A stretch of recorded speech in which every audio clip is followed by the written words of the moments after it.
All right, last little bit. Thank you for your patience in waiting for these videos, and thank you for your, uh, I guess I appreciate your condescension in sitting through them. Anyway, professional development. Before I get to this, let me just say that what I just talked about might seem like a little bit of a downer. I have to tell you, no lie, I cannot imagine doing anything else. I absolutely love my job. It is worth every piece of attention, all the blood, sweat, and tears. I can't imagine doing anything else. You guys are about to be a part of a profession that I love dearly. I have a lot of respect for. Um, it's a really, really good gig. You get to teach things that you're passionate about, that you're excited about, that you love to students that you will eventually also be really passionate about, that you will love your students. Um, and that's a really cool thing to be able to share something you love with people that you love, and to do that on a daily basis and get paid for that. Um, it's it's almost too good to be true. So even though there are obviously some things that might be a little bit disappointing from time to time, in the grand scheme of things, it's a great job. Um, yeah, I can't imagine doing anything else. So if you are going to be in education for a while, it's important to know a little something about professional development because you're going to need to do it. Um, so there are lots of easy ways to grab credits and improve your compensation. Um, and again, it's not just about compensation. When my wife and I got married, we said we weren't going to do anything or not do anything just based on money. You will never become independently wealthy being a teacher. That's just kind of the nature of the beast, but um, I don't know. It's not important to me. Um, and if it's important to you, you might be in the wrong business. So there are some ways to improve your compensation, which is great. It's kind of nice to have a little bit more pocket change. It just means that you can give more and you can experience a little bit more, which is great. So it is important also to realize that in order to maintain licensure, whether that's in Iowa or any other state, that you are going to need to provide evidence of professional development. Um, After your initial license and you get your full license is only good in Iowa for I think 5 years, and then excuse me, you have to re-up that license, and the only way to re-up that license is by showing evidence that you've taken a class or gone to a seminar or a conference or something like that. So there's some easy ways to do that.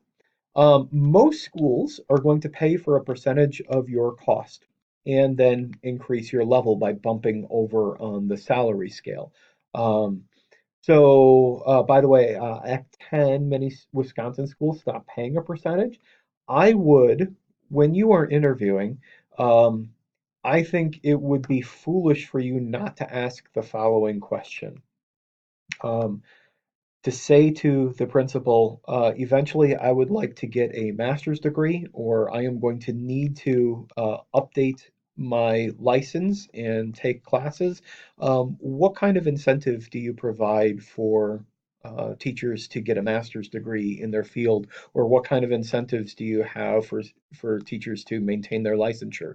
Um, that question is really, really important because most schools are going to pay a certain percentage of your tuition. Um, Even if, like, even in Wisconsin, there are still schools that will do that. And things are improving in that state, so I don't want to cast Wisconsin under too dark of a light. So, couple of ideas when it comes to professional development. One of them that very few people know about is something called National Board Certification. And it drives me nuts that so few people know about this. I am not nationally board certified. When I was thinking about doing a doctorate, it was either a second master's, a doctorate, or national board certification. Um, National board certification is basically the workload of getting a master's degree. The nice thing about this is you will be given $2,500 a year for 10 years. It's just a grant that the state is going to give you. And there are some schools that will give you grad credit for going through the process. The cool thing about this is schools love it when you get nationally board certified for 2 years for two reasons. Reason number one, they can brag about you being nationally board certified to other parents in the district. So if you are thinking about moving to a new location and you find out that 10% of this school's teachers are nationally board certified versus 0% in the other school being nationally board certified, chances are that first school is going to be a better school because the teachers are better.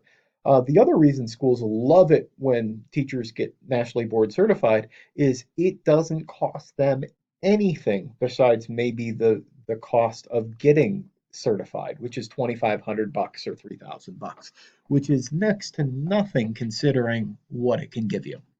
So, national board certification is pretty darn cool. There are very, very few nationally board certified teachers in Iowa. You could actually Google it. I haven't Googled it in a couple of years, so I don't remember offhand, but I don't think there's a single national board certified teacher at MOC, high school, middle school, elementary school. And that ought to change. And I think you people ought to be the ones to change it.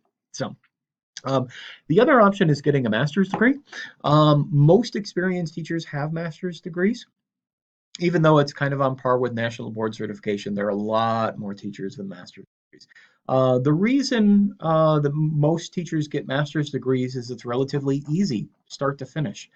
Because they cater to teachers, they offer a lot of evening classes, summer classes, and online classes. Um, so it also gives you a couple of options, especially in bigger districts. You could adjunct for different colleges, such as Northwestern, and you can't make a living adjuncting. You get typically paid per credit. I think Northwestern pays about $1,000 a credit for grad school. So I don't know what they pay for undergrad, probably closer to 500. So if you teach a class, they'll give you 1,500 bucks basically, which is nice as an extension, but certainly not a great way to make a living. So you could also do teacher coaching, curriculum development, things like that. Um, and licensure is going to require continuing education anyway. Now, most teachers who end up getting master's degrees get degrees in education because it caters to teachers. Getting a master's degree in, for example, Spanish or English or in kinesiology typically means that they are not catering to teachers, they're catering to people who want to go to grad school. And that means you can't work and go to school at the same time, and they're usually residential programs. So I never got a master's in English, mostly because it was not possible for us to do so. Um, so you can get a master in education in curriculum and instruction, reading, administration, guidance. There are lots of different options, and there are more and more coming out every day. Or a master in your field of studies, which I just mentioned, but isn't the most practical thing in the world. Okay, so yeah, that's it. A couple of assignments. Tuesday, tomorrow, topic presentations. Annotated bibliography ought to be due. That's been on Blackboard for quite a while. Your practicum hours, if you need a little bit of grace there, I'm willing to offer you a little bit of grace. So let me know if you need it. Thursday, we'll finish the topic presentations and final thoughts, and I'm going to ask you what you thought about some of the stuff that I talked about in these videos. Then finally, Tuesday, the 10th, that is 2 weeks from tomorrow. We don't have class, but your final is due a little after noon on Tuesday, the 10th. We will chat about that and many, many other things tomorrow morning. I will see you then. Thank you again for your patience. Have a lovely evening. Bye. Oh, we are in the basement of the library tomorrow. We haven't been there in a long time, so I just thought I would throw that out as a reminder. See you then.